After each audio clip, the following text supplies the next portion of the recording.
काय आहे हे प्रीफॅब होम किंवा रेडीमेड होम्स? प्रीफॅब होम्स म्हणजे घर आणि प्रीफॅब म्हणजे आमच्या कंपनीमध्ये तयार झालेलं घर. या 2 दिवसामध्ये आम्ही हे घर पूर्ण तयार करतो. तुम्ही तिसऱ्या दिवशी राहायला जाता. याच्यामध्ये जर 1 BHK असेल तर 2 ते 3 दिवसात जाऊ शकतात. म्हणजे 1000 स्क्वेअर फुटाचं घर आहे तर ते 3 पार्टमध्ये बनवणार आम्ही. वेगळी संकल्पना तुम्हाला कशी सुचली किंवा तुम्ही याच्यामध्ये कसे आलात? नाही, मार्केटला हा खूप मोठा मानसिक त्रास आहे की कामगार वर्ग कामावर येतच नाही. सर्वसामान्यांची स्वप्न काय आहेत की मला 2 खोल्या असाव्यात आणि कमी खर्चात असावं, मी त्यात राहायला जावं. 2 खोल्या हा मी 1,80,000 रुपये देत होतो. तुम्ही जे घर देता त्याचा साचा फक्त बनतो आपल्या कंपनीमध्ये, म्हणजे हा साचा असतो MS पाईपचा. हे किती स्क्वेअर फीटने पडतं? आता चालू रेट किती घरं केलेत तुम्ही? गेल्या वर्षी माझी एका वर्षात 100 घरं झालेत. जी काही आता आपली नॉर्मल घरं बांधली जात आहेत त्याच्यामध्ये असे कुठं काय काय गोष्टी कमी आहेत ज्या तुम्ही याच्यामध्ये भरून काढल्यात? सगळ्यात महत्त्वाचं की बजेट. माझ्या सर्वेनुसार 60% घराला सर प्लास्टर नाही अजून. आता मी माझा एक प्लॉट आहे माझ्याकडे. कशी कशी प्रोसेस आहे पुढे त्याची? तसे 10 बाय 15ची वगैरे रूम साधारण किती खर्च जातो? 3 लाखाच्या आसपासचं बजेट आहे. 8 मजली घर. तसं काही आता केलेलं आहे तुम्ही कुठे? एखादी साईट? 4 मजली 5 मजली केलेलेच आहेत. एक ट्रेंड चांगला आहे गजिबोचा. चायनामध्ये काय होतं, आत्तामध्ये चायनाचं एक हॉस्पिटल बनवलं होतं त्यांनी, अगदी काही महिन्यांमध्ये बनवलं होतं. त्यांचंही हेच आहे, R&D पहिले तुमच्या कंपनीमध्ये होतं सगळं आणि त्याच्यानंतर ते फक्त तिथे येऊन इन्स्टॉल करायचं असतं. म्हणजे एक तर फार्म हाऊस संकल्पना काय आहे की तुम्ही शेतामध्ये तुमच्या राहायला तुम्हाला जागा भेटली पाहिजे. आणि हे मॅन्युफॅक्चरिंग युनिट आत्ता सध्या कुठे आहे तुमचं?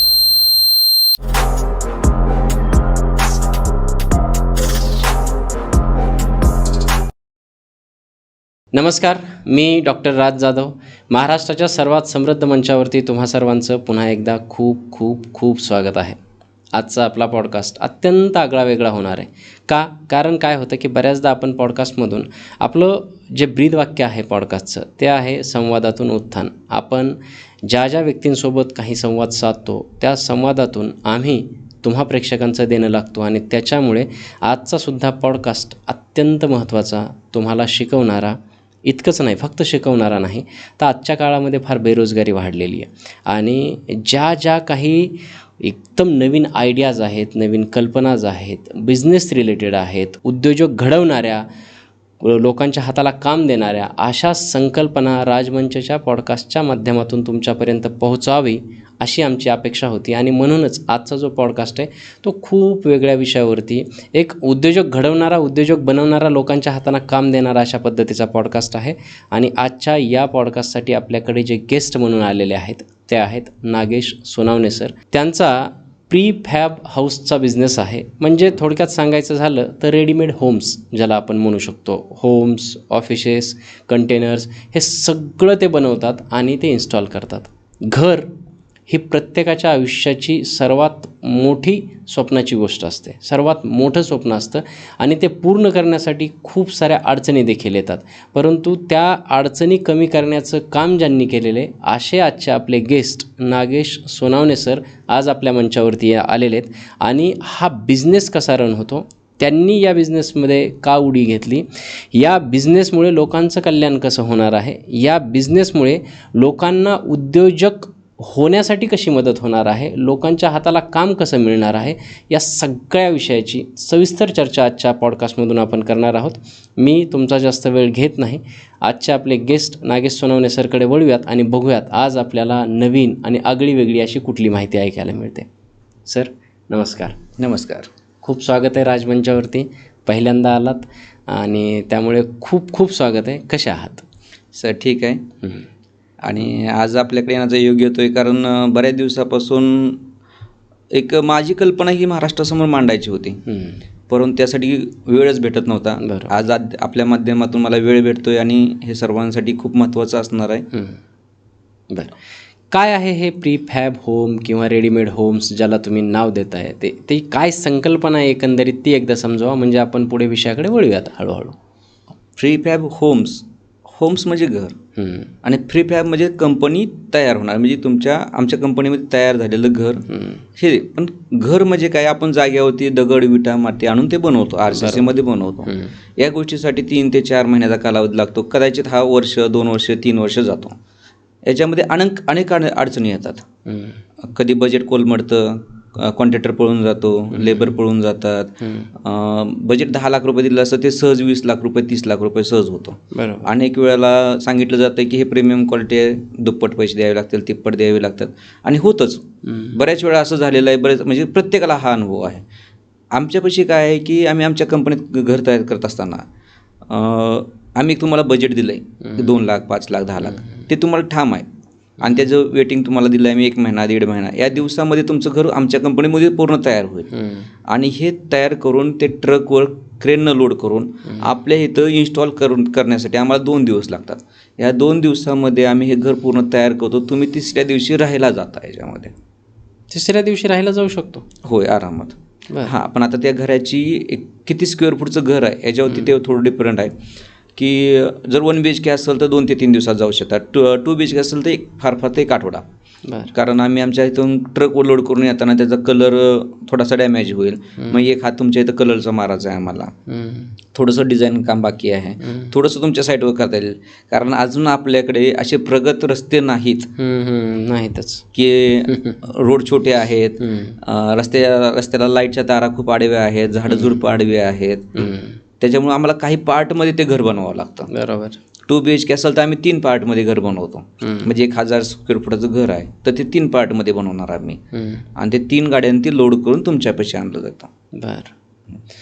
पहिले तर काय, घर हे म्हणजे जन्माला आलेल्या प्रत्येक व्यक्तीचं सगळ्यात मोठं स्वप्न असतं स्वतःचं माझं एक घर असावं. त्याच्या जन्मात म्हणजे त्याच्या मुलांचे शिक्षण व्हावेत, त्यांना व्यवस्थित मार्गाला लावल्याच्यानंतर स्वतःचं एक हक्काचं घर असावं असं प्रत्येकाला वाटतं. बरोबर. परंतु घर म्हटल्याबरोबर माझ्यासमोर येतं एक जागा, मग त्याचा पाया भरणे, त्याला वीट, त्याला सिमेंट, त्याला खिडक्या आणि असं त्याला पाणी मारणं, तो आनंद म्हणजे त्या सगळ्या गोष्टींचं त्याच्यामध्ये मिश्रण असतं.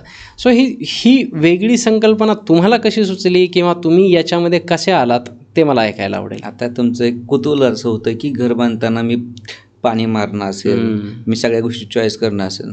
आजची परिस्थिती तर अशी नाही आहे. आज कुठले कॉन्ट्रॅक्टर किंवा लेबर असे उपलब्ध नाहीत की तुम्ही सांगताय आणि काम करून देताय. अजिबात नाही. मार्केटला हा खूप मोठा मानसिक त्रास आहे की कामगार वर्ग कामावर येतच नाही. भयानक वाईट परिस्थिती आहे की खूप अडचणीला सामना द्यावा लागतो तेव्हा तिकडं काम पूर्ण होतं. आणि जर का ते गावखेड्यामध्ये असेल तर स्वप्नच राहतं. बरं. तुम्ही कधी पालात याच्यामध्ये आणि का? नाही, आता फॅब्रिकेशन वर्षाला मला तर 18-20 वर्ष झाली. थोडं डेव्हलप करत मागणी ऐकत लोकांच्या समस्या काय ते जाणून घेत 10-12 वर्षात मी हे जे काम जास्त करतोय.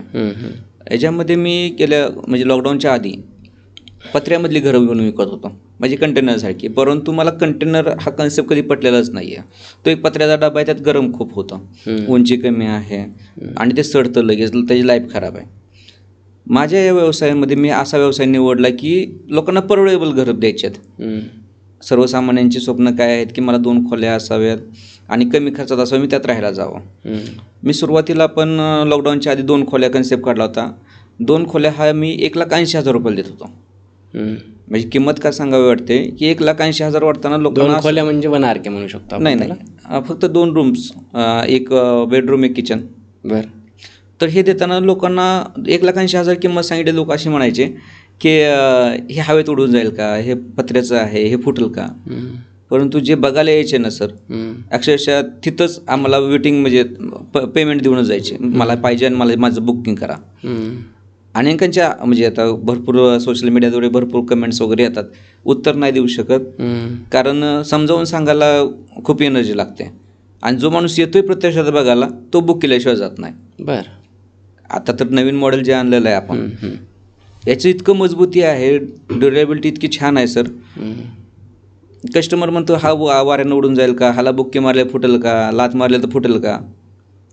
एकाचं नाव नाही घेणार पण किस्सा सांगतो. आपल्या धाराशिव जिल्ह्यातील होता, आला आणि ऑफिसला मीटिंग करता तो म्हणलं सर मला तर हलकं वाटतंय हो सर. म्हटलं ठीक आहे, हलकं वाटतंय पण कशावर वाट हलकं, हे लात घातलं तुटेल का सर. म्हणलं सर तुम्ही लात घालून बघू शकताय, तुटलं तर माझं नुकसान होऊ द्या आणि पाय तुटला तुमची जबाबदारी. 6.5 फुटाची हाईट होती त्याची, चांगला पैलवान होता. गेला आणि जे आता आम्ही बांधलेलं कस्टमरचं काम चालू होतं तिथं गेला आणि जोरात लात घातली. सर त्याचा पाय सुजला, इतक्या जोरात त्यानं लात घातली होती. माझ्या ह्याला तर काही क्रॅक पण नाही झाले आणि आवाज पण नाही आला म्हणजे मटेरियल तेवढं स्टँडर्ड आहे, परंतु जे त्याच्या मनात प्रश्न होते आणि त्याला चेक करायचं होतं, एक त्याला त्या ताकदीचा गर्व होता की एका लाथीत मी तोडेल म्हणून, पण त्याचा पाय सुजला, त्याचं नुकसान झालं. आणि मग आता आम्ही काळजी घेतोय कुठल्या कस्टमरला असं करायला सांगायचं नाही. मग तुम्ही हातोडीने चेक करा, पाय लात नका मारू. म्हणजे इतकं मजबूत आहे, जेवढं आपलं रेग्युलर घर मजबूत आहे तेवढंच हे पण मजबूत आहे. जे दगडविटाचं घर आहे ना तेवढंच हे पण मजबूत आहे. बरं, थोडं किमतीवरती येऊयात. आता तुम्ही सांगितलेच आहे तर जरा थोडं पुढं जाऊयात. 2 खोल्या 1,80,000. बरं, म्हणजे साधारण ते किती स्क्वेअर फीटचं असतं? ते 240 स्क्वेअर फूटचं दिलं होतं की एक नवीन प्रपोजल मार्केटला मांडताना, लोकांचं मत जिंकताना आपल्याला काही डिस्काउंट देऊनच लोकांपाशी जावं लागणार आहे. ऑफर दिल्याशिवाय ते लोक ॲक्सेप्ट करणार नाहीत. मी पहिली सुरुवातीची 10 घरं 1,80,000 रुपयांनी विकली. त्यानंतर 2 खोल्यांची, त्यानंतर 2,40,000. आता तेच घर 3,20,000ला विकतोय. हा फरक का आहे की जोपर्यंत तुम्ही प्रॅक्टिकल बघणार नाही तोपर्यंत तुम्ही माझ्याकडे येणार नाहीये.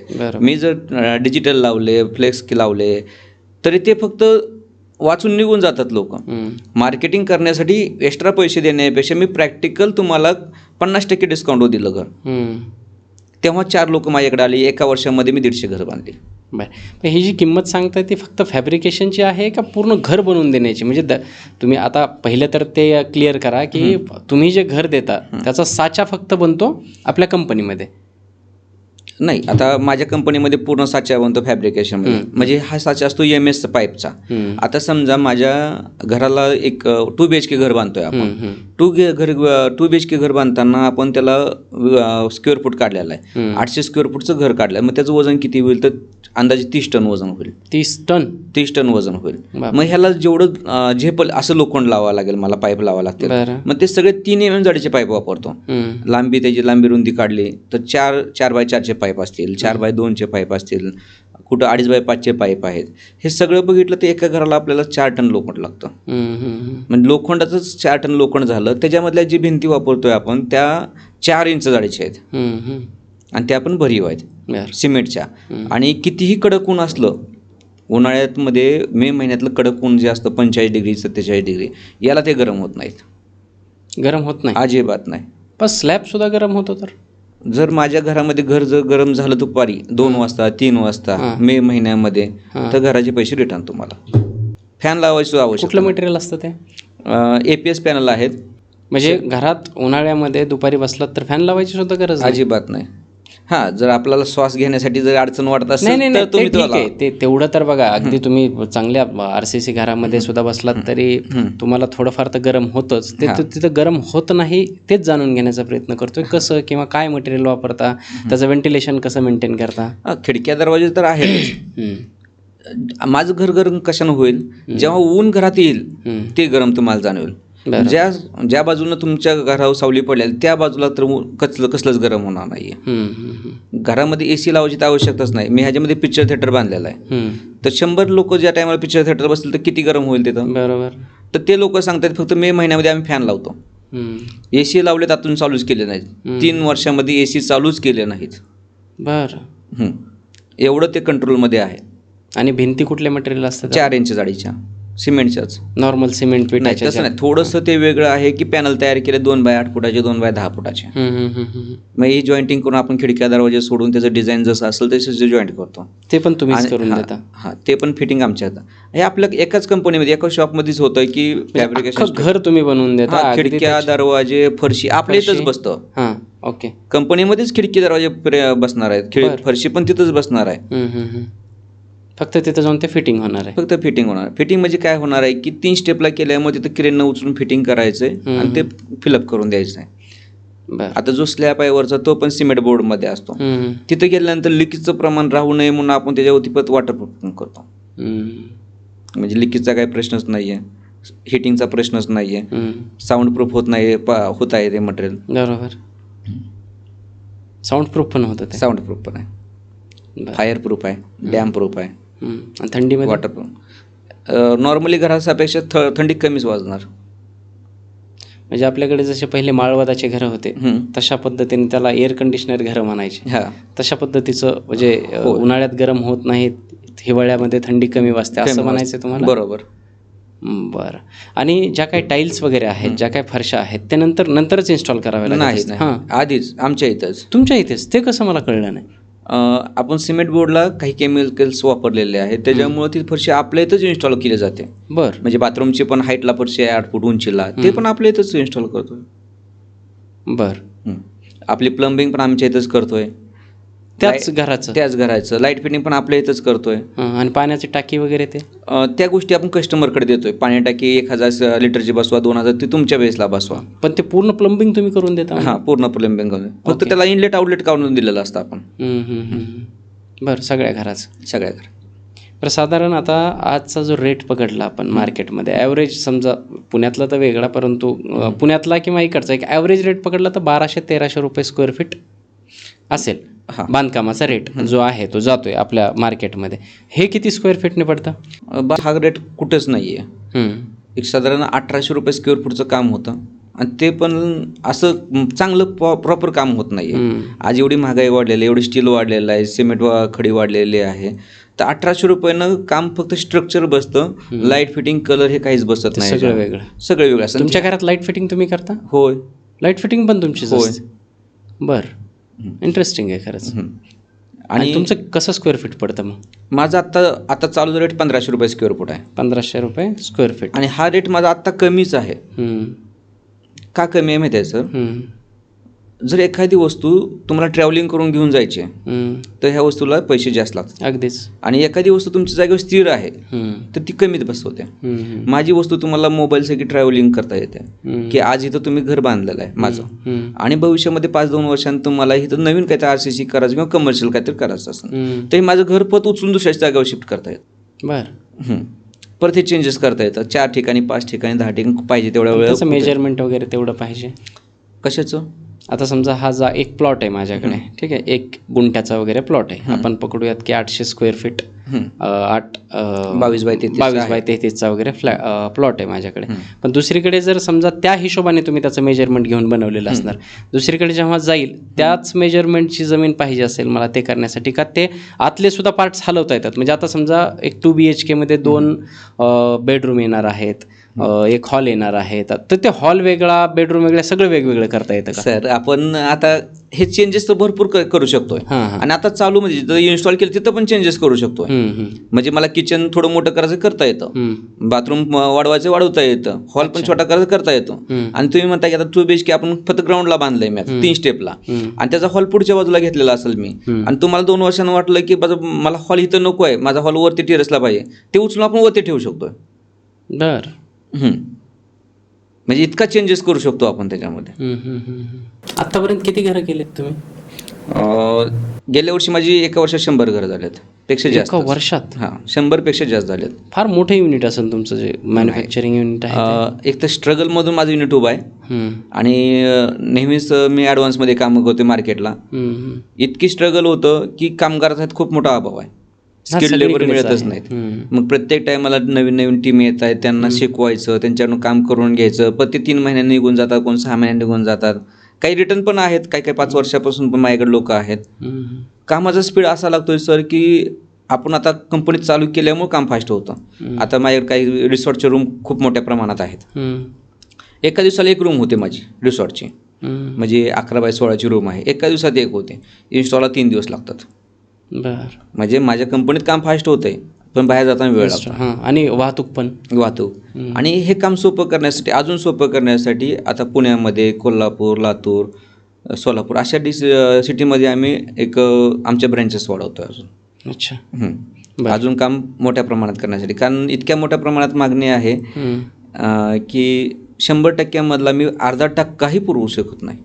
जी काही आता आपली नॉर्मल घरं बांधली जात आहेत त्याच्यामध्ये अशी कुठं काय गोष्टी कमी आहेत ज्या तुम्ही याच्यामध्ये भरून काढल्यात? त्याचं जर लिस्ट सांगायची झाली मला, तर तुम्ही हे घर न निवडता हे निवडा, तर काय लिस्ट? सगळ्यात महत्त्वाचं की बजेट.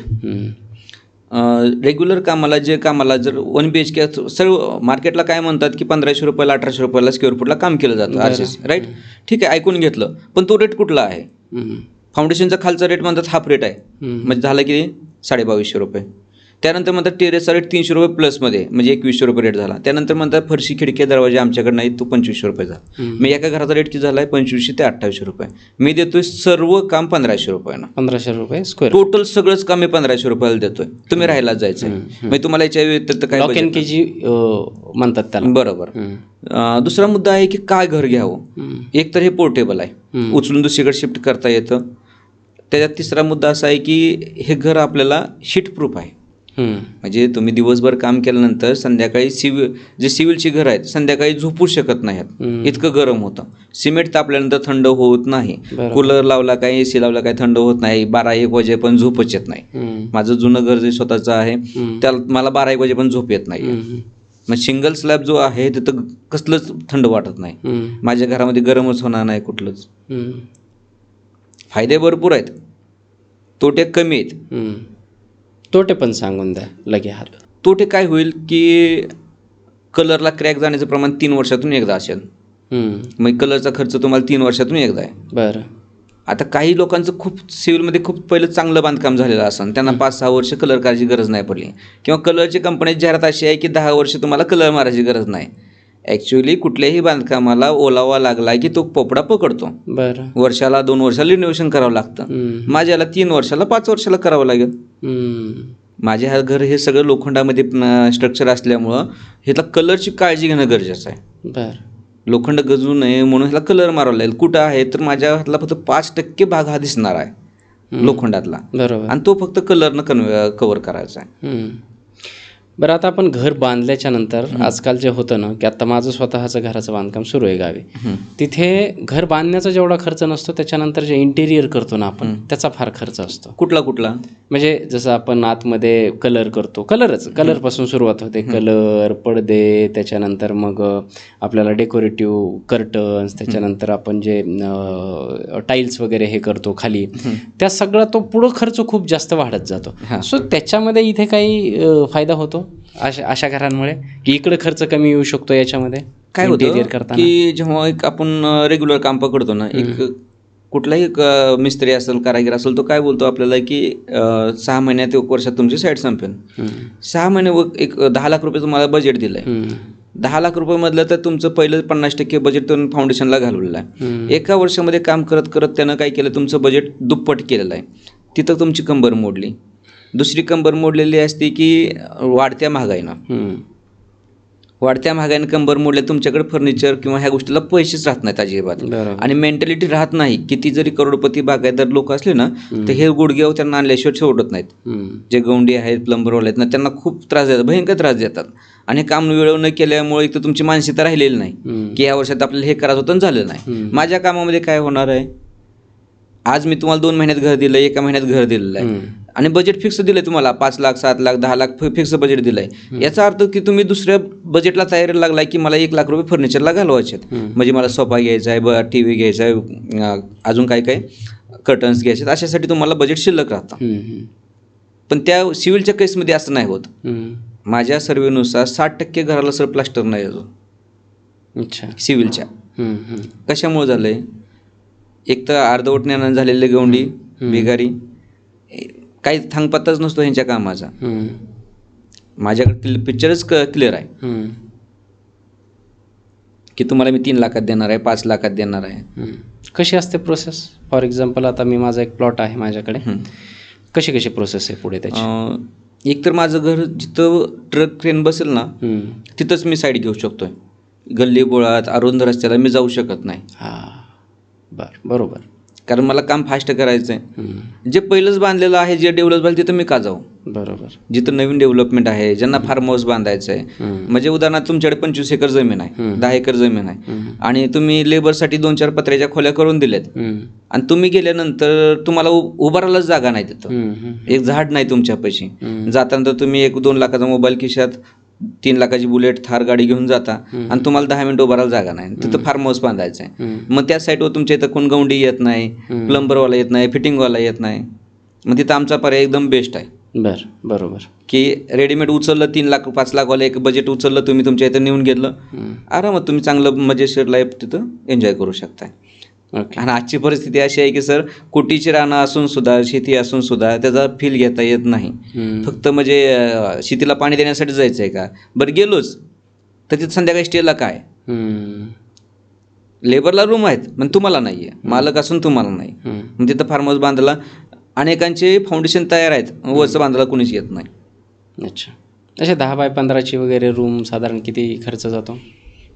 10 बाय 15 एक गॅलरी, वरती कौलारू पत्रे, UPVC वाले, एक टॉयलेट बाथरूम, थोडंसं गॅलरी, असं हे जर बघितलं 3 लाखाच्या आसपासचं बजेट आहे. खूप चांगलं मस्त 3 लाखामध्ये पूर्ण ते होऊन जातं, म्हणजे एक राहण्याचं जोगं घर संडास बाथरूम सहित याच्यासाठी 3 लाखामध्ये होतं का?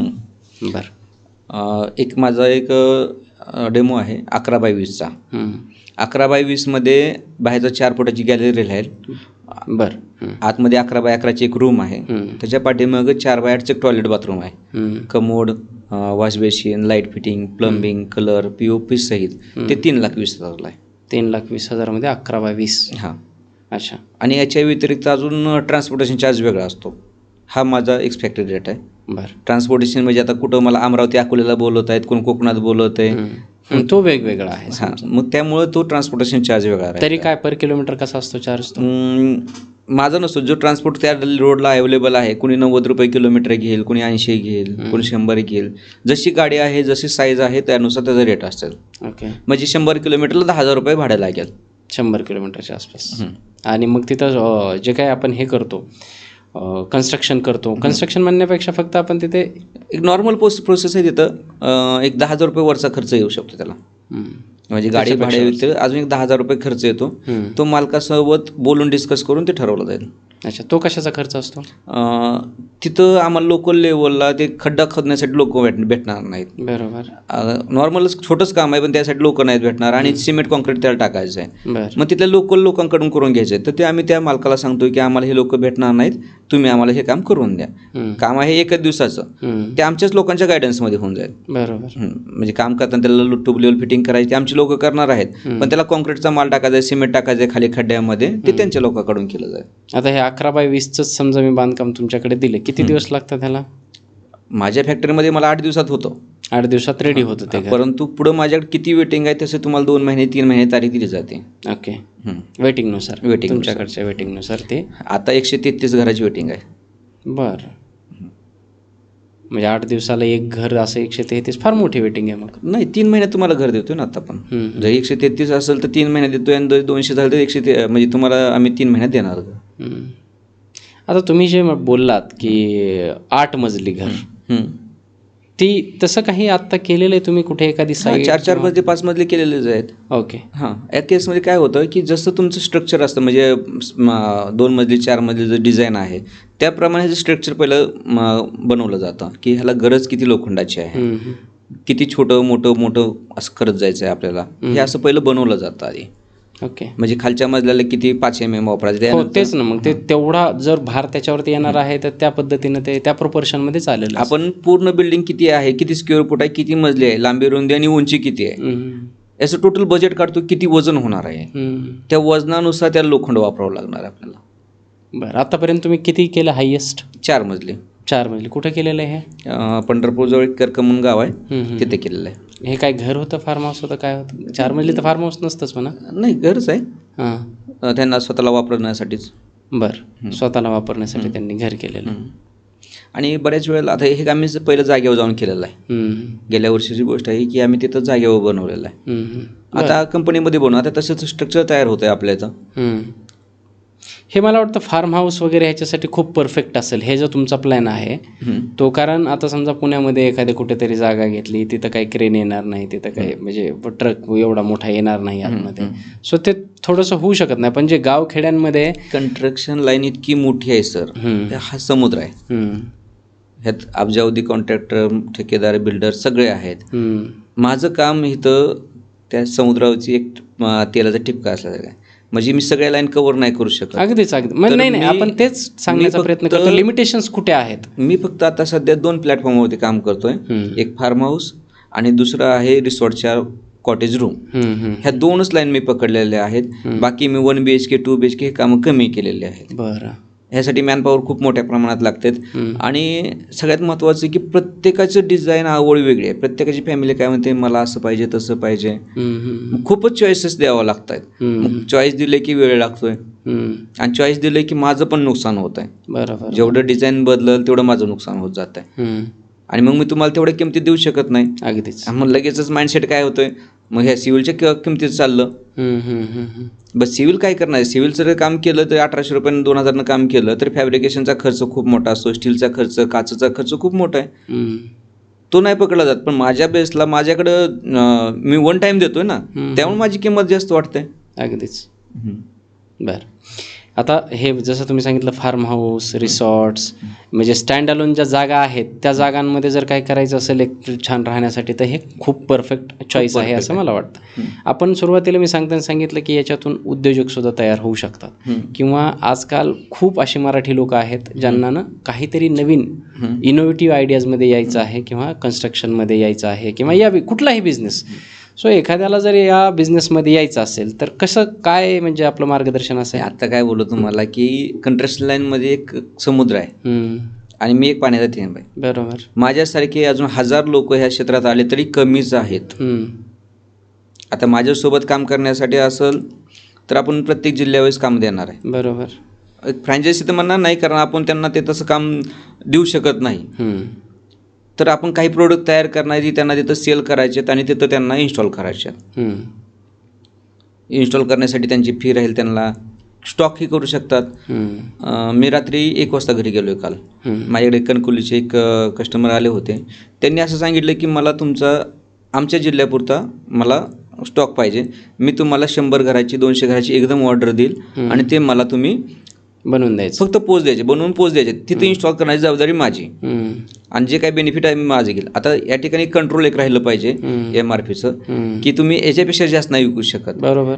नाही तर तो माझं नाव खराब केव्हाच होणार. बरोबर. मग असं काही नियम अटी आहेत ठेवलेत आपण की तो तिथं जर विकायला पाहिजे त्याला 100 घराची एकदम ऑर्डर देतोय आपण, तिथं देणार त्याला 100 घर आणि प्रत्येक जिल्ह्यासाठी देऊ शकतोय. कुठला बिझनेस होऊ शकतो ह्याच्यात? मॅन्युफॅक्चरिंग तर तुम्ही देऊ शकणार नाही कारण मॅन्युफॅक्चरिंग तुमची स्वतःची आहे. बरोबर. समजा एखादा जिल्हा पकडला आपण बीड किंवा धाराशिव अशा जिल्ह्यामध्ये एखाद्याला व्यक्तीला जर हे सगळं सुरू करायचं आहे तर तो तुमच्याकडून म्हणजे फ्रँचायझी टाईपच आहे थोडक्यात. हां, की त्यांनी तिथून ऑर्डर्स घ्यायच्या, ते तुम्हाला पाठवायच्या, तुम्ही मॅन्युफॅक्चरिंग केलेलं त्यांच्याकडे पाठवणार, इन्स्टॉलेशनची आणि पुढची सगळी जिम्मेदारी त्यांची. फक्त MRP वगैरे जे आहेत ते रूल्स अँड रेग्युलेशन असले पाहिजेत त्याच्यामध्ये की एवढ्याच याला ते दिलं पाहिजे. अशाच पद्धतीने बरोबर. अजून काय काय होऊ शकतं याच्यामध्ये? उद्योग कसे निर्माण होऊ शकतात? एक ट्रेंड चांगला आहे गजिबोचा. कशाचा? गजिबो म्हणजे एक तुम्ही 5-6 गुंठ्यामध्ये बंगला बांधलाय. बरं. आणि त्या बंगल्यामध्ये बाहेरचे तुमचे गेस्ट आलेत तर तुम्ही डायरेक्ट बंगल्यात नाही नेत, बाहेरच्या पोर्च वरांड्यामध्ये कुठं तर बसवत आहे. गजिबो एक 8x10 8x8 अशी एक साईज आहेत की तिथं चांगला एक लुक आहे आणि तो गार्डनमध्ये ठेवला जातो. तुम्ही निवांत चर्चा करू शकताय. असं एक गजिबो आहे. ओके. हां, आणि एक परगोला एक आहे. अशा 2-3 डिझाईन वेगवेगळे आहेत की तिथं कस्टमरची हाय डिमांड आहे, खूप मोठ्या प्रमाणात डिमांड आहे आणि ती पूर्ण करू शकत नाही. ओके. म्हणजे ते चहा पाण्यासाठी जे आपलं थोडंसं हे केलेलं असतं म्हणजे पत्र्यामध्ये. ओके, तसं ते गजिबो वगैरे. आणि दुसरं काय सांगितलं? परगोला एक आहे. परगोला काय असतो? लोखंडी स्ट्रक्चरमध्येच आहे तो पण. गजिबो सारखंच सेम थेम आहे, फक्त ते पत्र्यामध्ये आणि तो हे पाईपमध्ये आहे. अजून काय रोजगार याच्यामध्ये उपलब्ध होऊ शकतात प्रेक्षकांसाठी सांगायला का? जे पारंपरिक पद्धतीची आहे ती गवंडी, सुतार, परत अजून कलरवाला, प्लंबिंगवाला, ह्यांना काम भरपूर आहे आणि ह्यांच्या टेंडन्सीज वेगळ्या आहेत काम करण्याच्या. मार्केटला एक मला टॉयलेट बाथरूम बसवायचं आहे आणि त्याला जर फिटिंग करण्यासाठी मी प्लंबरला बोललो ना सर, कुणी 8000 मागतंय, कुणी 10000 मागतंय. ह्याला लागणारा वेळ असतो 2 दिवस, एक हेल्पर. म्हणजे हे काम किती रुपयात व्हायला पाहिजे? 2 ते 3000 रुपयात. पण मार्केटला हे कोणी करतं का? तर अडवून पैसे घेतले जातात. बरं. प्रत्येक क्षेत्रामध्ये असं अडवून घेतलं जातात. आपण आपल्यासोबत काम करताना अशी लोक जर जोडली गेली, नवीन तरुण भरपूर आहेत, तर त्यांना काम आपण पगार येऊन देतात, त्यांच्याकडून अशा शिकून त्यांना काम शिकून त्याच्यानं करून घेतलं जाईल. ओके. म्हणजे इलेक्ट्रिशियन असेल, प्लंबिंग आहे, कलर आहे, POP आहे, प्रत्येक कामाला आपण त्यांना अप्रोच करू शकतो. अगदीच. ठीक. म्हणजे चायनामध्ये काय होतं, आत्तामध्ये चायनाचं एक हॉस्पिटल बनवलं होतं त्यांनी, अगदी काही महिन्यांमध्ये बनवलं होतं. त्यांचंही हेच आहे, R&D पहिले तुमच्या कंपनीमध्ये होतं सगळं आणि त्याच्यानंतर ते फक्त तिथे येऊन इन्स्टॉल करायचं असतं अशा पद्धतीनं. हा ट्रेंड चायनामध्ये खूप जास्त चालतो. घरच्या घरं अख्खे म्हणजे जवळपास मला वाटतं 300 मजली काहीतरी हॉस्पिटल त्यांनी काही महिन्यांमध्ये उभारलं होतं. मला एक्झॅक्टली आठवत नाही त्याचं नाव.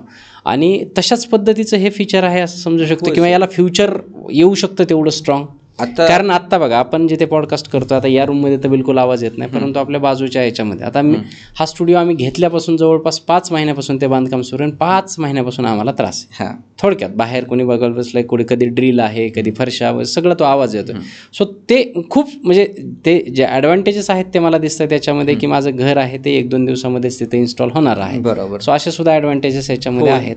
आणि म्हणजे 6 महिने, 1 वर्ष, 1.5 वर्ष लोकांच्या घराचं बांधकामच सुरू असतं. तो आजूबाजूला सगळा रोडा राडा पडलेला असतो.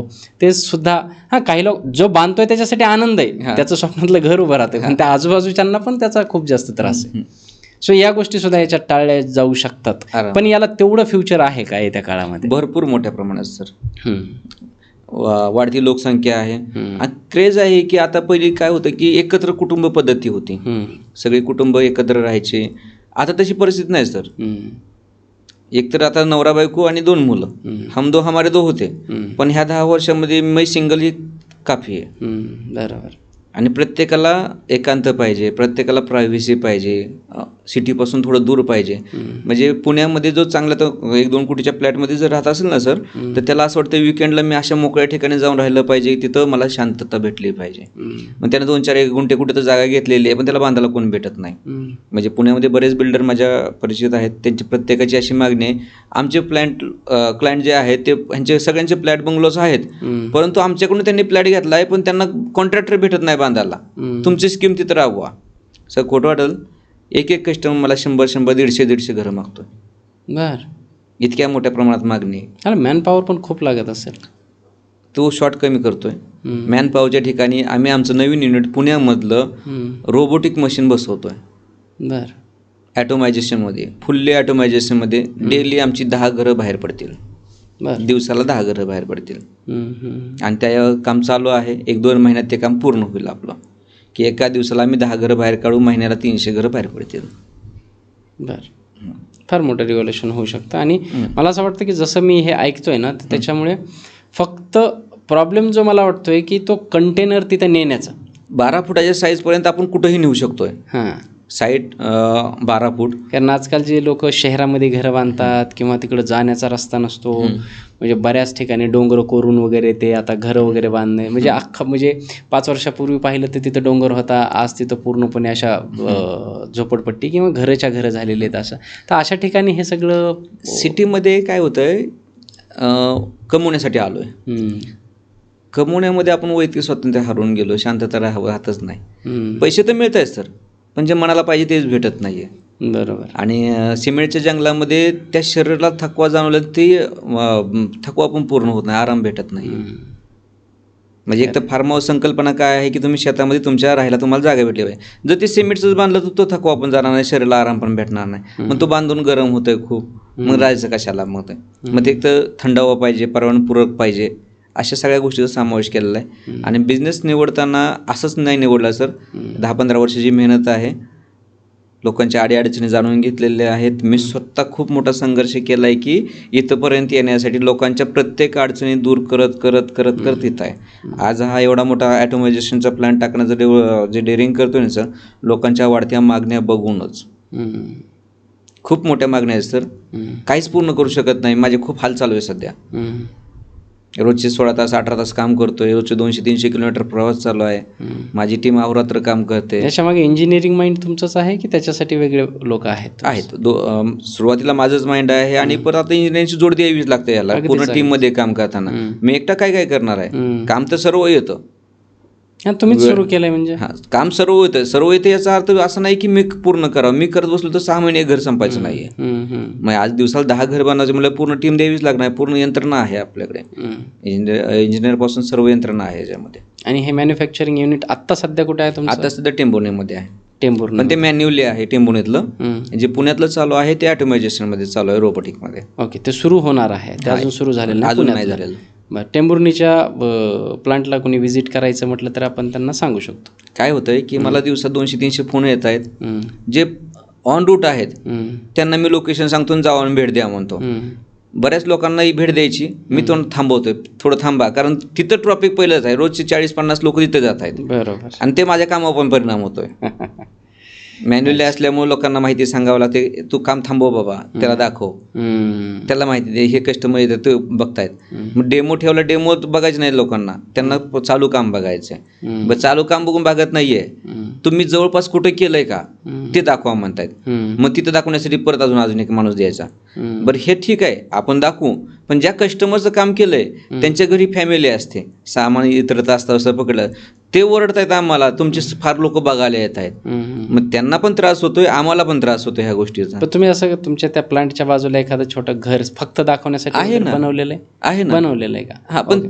कारण जसं आपण एखाद्या बिल्डिंगमध्ये फ्लॅट घ्यायला जातो तेव्हा एक सॅम्पल फ्लॅट असतो, सर तसं. तसा डेमो असून आणि काम पण चालू आहे, ते बघून लोकांचा विश्वास बसत नाही की एवढं मोठं घर तुम्ही नेताय कसं, हं, आणि नेलं असेल तर ते व्यवस्थित झालंय का डेव्हलप, हं. ते आम्हाला बघायचंय. अगदी अगदी. प्रश्न तर खूप असतात. खूप मोठे आणि हे प्रश्न बघा सर, काय होतं की आपण काहीतरी एक नवीन गोष्ट लोकांना सांगायला लागलो ना, तर प्रश्न तर 100% येणार आहेत लोकांचे, आणि त्याचं निराकरण झालं की हळूहळू त्या गोष्टीवरती एक तर लोकांना असा कॅटेगरी क्रिएशन आहे तुमचा बिझनेस म्हणजे. एक तर लोकांना विश्वास बसत नाही की मी घर उचलून नेतोय म्हणून. हं, बरं, मी माझ्या प्लॅन्टवरती आल्यानंतर त्यांना बघायला आहे घर, पण ते म्हणतात एवढं मोठं कसं नेणार तुम्ही, कसं शक्य आहे. त्यांना म्हणलं नाही, मी 3 पार्टमध्ये नेतोय, 4 पार्टमध्ये. मग इथं कुठं जवळपास नेलंय का, म्हणलं 50 किलोमीटर नेलंय, 70 किलोमीटर, चला आम्हाला दाखवायला चला.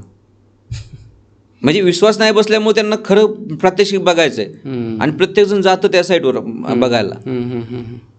पुण्याच्या आसपास आहे, केलंय तुम्ही कोणाचं? नाही, पुण्याच्या आसपास नाही केलेलं, बरं बरं. कारण गर्दीपासून लांब होतो. पण आता गर्दीत येऊन छोट्या छोट्या कामात काम करायचं आहे, बरं. मोठ्यात नाही का. 2 BHK 1 BHK का नको आहे, कारण खूप कस्टमायझेशन आहे, आणि कस्टमायझेशन करताना वेस्टेजचं खूप मोठ्या प्रमाणात पैसे माझे नुकसान होत आहेत. बरोबर बरोबर. मग तुम्ही सर्वात जास्त कामं जे आहे ते सोलापूर, बार्शी, धाराशिव या साईड, मंगळवेढा, पंढरपूर, ओके, या साईडला सर्वात जास्त कामं झालेली आहेत. अहिल्यानगरला पण कामं भरपूर झालेले आहेत, आणि तो भाग मला आवडला पण काम करायला. खूप सुंदर आहे सर. म्हणजे अगदी घराची संकल्पनाच वेगळ्या पद्धतीने मांडलीत, आणि येत्या काळामध्ये जसं की तुम्ही सुरुवातीपासून सांगितलं की लेबर मिळणं फार मुश्किल आहे. जो टाईम एक घर बांधताना जातो, जी परेशानी त्या घर बांधणाऱ्या व्यक्तीची होते, ती परेशानी सगळी टळते. दुसरी गोष्ट म्हणजे आता ग्लोबल वॉर्मिंग इतकी जास्त वाढलेली आहे. ऊन म्हणजे ऊन पडलं तर खूप जास्त ऊन, थंडी पडली तर खूप जास्त थंडी, आणि पाऊस वगैरे हे जे काही एन्व्हायरमेंटचे तडाखे आहेत त्याच्यापासून सुद्धा याच्यातून वाचता येऊ शकतं. वेगळी संकल्पना आहे. उद्योगसुद्धा उभे राहू शकता असं तुम्ही सांगितलं. तर जर एखाद्या व्यक्तीला याच्यात 2 पार्ट आहेत, स्वतःला घर, फार्म हाऊस, रिसॉर्ट, किंवा एखादी अगदी खोली, आणि बाकीच्या ज्या तुम्ही संकल्पना सांगितल्यात त्या करायच्या असतील, तर त्यांनी, आणि दुसरी गोष्ट म्हणजे एखाद्याला तुमची फ्रँचायझी घ्यायची असेल, त्यांना एखाद्याला तुमचं जे काही रेडीमेड होम, मग त्याला एक आउटलेट करायची असेल एखाद्या वेगळ्या जिल्ह्यामध्ये, तर याच्यासाठी दोन्हीसाठी काय प्रोसेस आहे, तुमच्यापर्यंत लोकांनी कसं पोहोचलं पाहिजे, आणि तुम्ही त्यांना कशा पद्धतीनं मार्गदर्शन कराल? आपली मूळ ब्रँच टेंभुर्णी आहे. बरं. आणि तिथं आपल्या ऑफिसला आपण डेमो वगैरे ठेवलेले आहेत, सॅम्पल्स ठेवलेले आहेत, कस्टमर तिथं येत आहेत, आणि ज्यांना कोणाला करायचं असेल हे काम, आमच्याकडून रूम्स घ्यायचे आहेत, कॉटेज घ्यायचे आहेत, फार्म हाऊस घ्यायचे आहेत, घर बांधायचे आहेत, 1 BHK 2 BHK, अशा लोकांनी आपल्याशी तिथं कॉन्टॅक्ट करू शकताय. तुम्हाला मी नंबर देतो, 100%. त्या नंबरला कॉन्टॅक्ट करून तिथं 1 दिवस आधी वेळ देऊन आला तरी चालतंय. तिथं आपण अपॉइंटमेंट घेऊन आलं पाहिजे.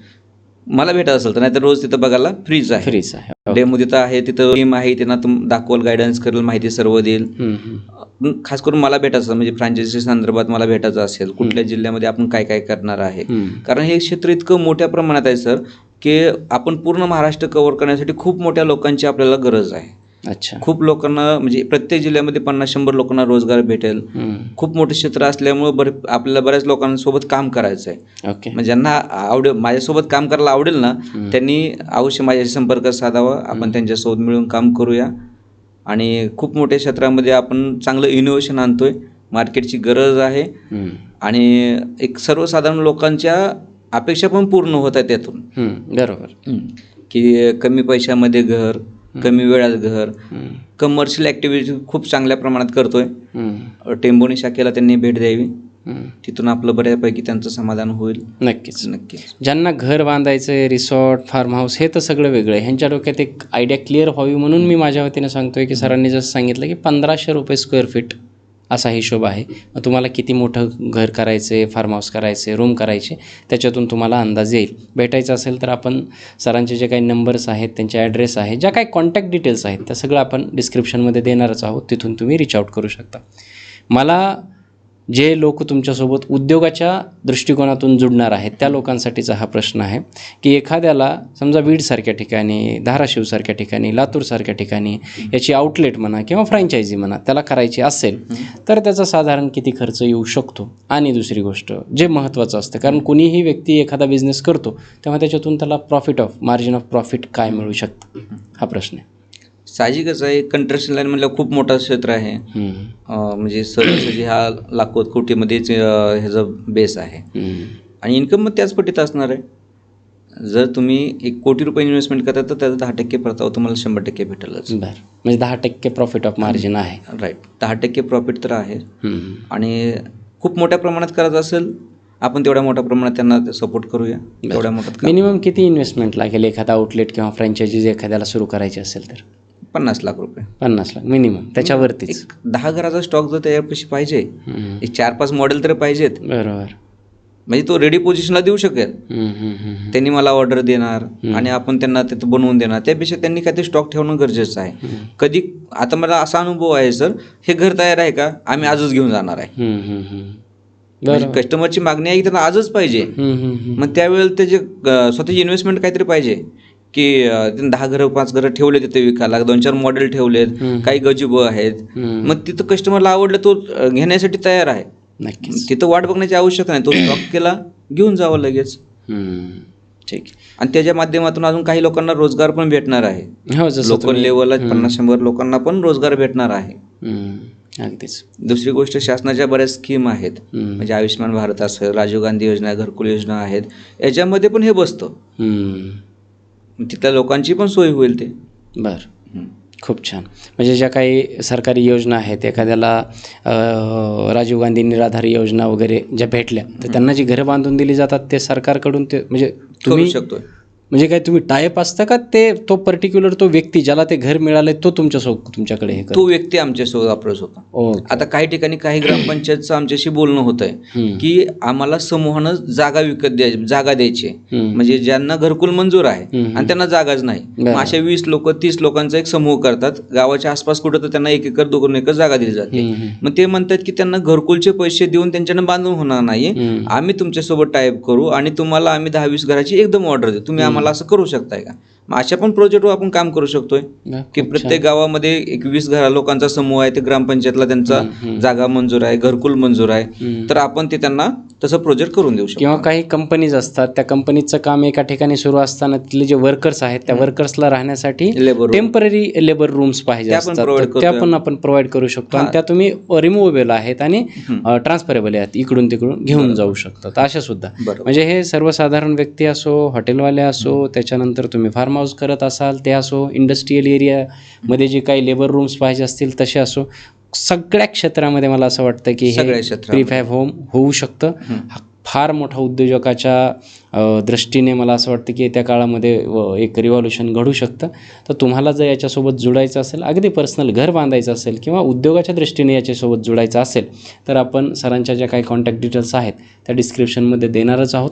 तुम्ही तिथून सरांपर्यंत रीच आउट होऊ शकता आणि एक वेगळा मार्ग घर बांधण्यासाठी म्हणा किंवा उद्योगासाठी निवडू शकता, हे सांगायला आवडेल. खूप सुंदर, प्रत्येक प्रश्नाचं उत्तर खूप छान पद्धतीने दिलं सर. काही आहे अजून जे सांगायचं आहे तुम्हाला, शेवटचा मेसेज याच्यातून? नवीन तरुणांना खूप सुवर्ण संधी आहे. नवीन लोकांना व्यवसाय सुचत नाही आहे आणि व्यवसायाची खूप धडपड आहे. आमच्याकडे नक्कीच त्यांच्यासाठी व्यवसाय आहे सर. पण याच्यामध्ये जे लागतंय कॅपिटल ते 50 लाखाच्या आसपास आहे, तिथून पुढे सो तो काही लोन वगैरे पण होऊ शकतं याच्या बिझनेससाठी? त्यांच्या बेसवर त्यांच्या आरामात होऊन जाईल. ठीक, नक्कीच. खूप सुंदर सर, प्रत्येक प्रश्नाचं छान उत्तर दिलं, एक नवीन संधी लोकांसमोर मांडलीत आणि स्वप्नातलं घर बांधण्यासाठी सुद्धा एक वेगळा असा पर्याय असू शकतो जो खूप कमी टेन्शनमध्ये कमी पैशामध्ये आपल्यासमोर उभा राहू शकतो, हे तुमच्या माध्यमातून कळलं. तुम्हाला हा पॉडकास्ट कसा वाटला? या पॉडकास्टला घेऊन तुमच्या मनात काहीही प्रश्न असतील तर ते नक्की विचारा. आपण कमेंटच्या माध्यमातून त्याची उत्तरं देण्याचा प्रयत्न करू. बरं, अजून याच्यावरती जर डीपमध्ये आणखीन तुम्हाला पॉडकास्ट पाहिजे असतील किंवा इंडस्ट्रीवरती असो, उद्योगावरती असो, तर तशासुद्धा कमेंट करा. आपण तसे गेस्ट या मंचावरती आणून तुमची सेवा करण्याचा आम्हाला एक छोटीशी संधी द्या, असं मी तुम्हा सर्वांना सांगेन. सर, कसं वाटलं इथे येऊन? खूप छान वाटलं सर. आपल्याशी मनमोकळेपणाने गप्पा मारायला भेटल्या. रोजच्या धावपळीतून असं वेळ भेटत नाही आहे आणि ज्यांना ज्या गोष्टीची गरज आहे तिथं आपल्या माध्यमातून ही गोष्ट जाणार आहे. याबद्दल मी तुमचे धन्यवाद करतो की हे जास्तीत जास्त लोकांपर्यंत शेअर करा. माझा फेसबुक ID सगळ्या लिंक आपण तुमच्या फेसबुक सोशल मीडियाच्या लिंक आपण डिस्क्रिप्शनमध्ये देऊ, म्हणजे लोकांना तुमच्यापर्यंत पोहोचता येईल. बरोबर. मग आम्ही नवीन काय अपडेट आणतोय हे त्यांच्यापाशी लवकर जाईल, पोहोचून जाईल. नक्कीच. आणि सरांचे जे काही सोशल मीडिया आहेत ते सुद्धा तुम्ही फॉलो करू शकता, म्हणजे याच्यात जे काही नवीन रिव्हॉल्युशन येतं ते आपल्यापर्यंत पोहोचून जाईल. Thank you so much. धन्यवाद. थँक्यू.